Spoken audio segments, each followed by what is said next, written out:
সাংবাদিক বিভু রঞ্জন সরকার নিখোঁজ ছিলেন।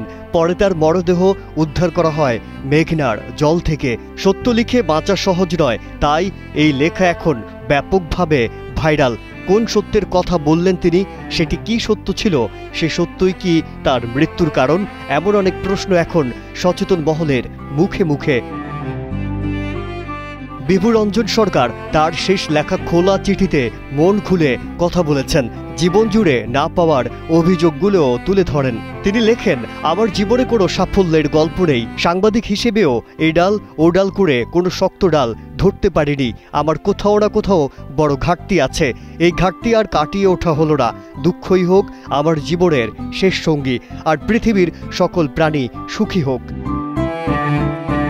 নিজের চাকরি জীবন নিয়েও আক্ষেপ করেছেন বিভু রঞ্জন। তিনি লিখেছেন, শুধু মুক্তিযুদ্ধ ও অসাম্প্রদায়িক গণতান্ত্রিক রাজনীতির পক্ষে অবিচল অবস্থানের কারণে আমাকে আজও আওয়ামী ট্যাগ দেওয়া হয়, কিন্তু আওয়ামী আমলেও কোনো বাস্তব পুরস্কার পায়নি। বিভু রঞ্জন সরকার তার শেষ লেখায় অভিযোগ করেছেন, মাজহারুল ইসলাম বাবলার একটি লেখার জন্য চোটপাট করা হয়েছে। আপত্তিকর কি লিখেছেন বাবলা? লিখেছেন, সেনাবাহিনী শেখ হাসিনাকে সামরিক হেলিকপ্টারে দিল্লি পাঠিয়েছে, আর শুধু পুলিশের গুলিতে নয়, মেটিকুলাস ডিজাইনের মাধ্যমে জঙ্গিরাও মানুষ হত্যা করেছে। এখানে অসত্য তথ্য কোথায়? তিনি আরও লিখেছেন, শেখ হাসিনা কি হেলিকপ্টার ভাড়া করে গোপনে পালিয়েছেন? বসুন্ধরা টিস্যু অশুদ্ধতার বিরুদ্ধে এক বিন্দুও ছাড় নয়। হাসিনার পুলিশ না হয় ছাত্র জনতাকে হত্যা করলো, কিন্তু পুলিশ হত্যা করলো কে বা কারা? এসব প্রশ্নই ছিল বিভু রঞ্জন সরকারের।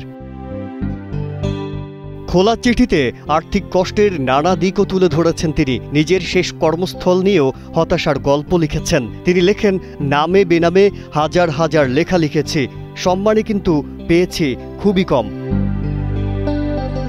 সাংবাদিক তার কলম দিয়ে সত্য তুলে আনবে, এটি নিরেট সত্য।